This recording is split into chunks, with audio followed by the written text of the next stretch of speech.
Hello বন্ধুরা, আজ আমি চলে এসেছি আমার নতুন ভিডিও নিয়ে, যেখানে আমি আপনাদের সাথে একটি অভিনব উপায়ে একটি ফিক্সড ইনকামের পথ বলবো।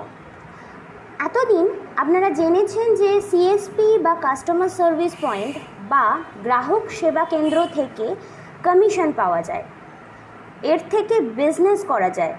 কিন্তু আপনি কি জানেন এই গ্রাহক সেবা কেন্দ্র বা কাস্টমার সার্ভিস পয়েন্ট থেকে একটি ফিক্সড স্যালারিও পাওয়া যায়?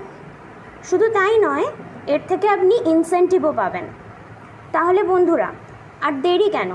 খুব তাড়াতাড়ি নিজের সিএসপি বা কাস্টমার সার্ভিস পয়েন্ট ওপেন করুন এবং বিশদে জানতে যোগাযোগ করুন 7044456344 এই নাম্বারে। ভিডিওটি যদি আপনাদের ভালো লেগে থাকে তাহলে শেয়ার, লাইক এবং সাবস্ক্রাইব করতে ভুলবেন না। Thank you.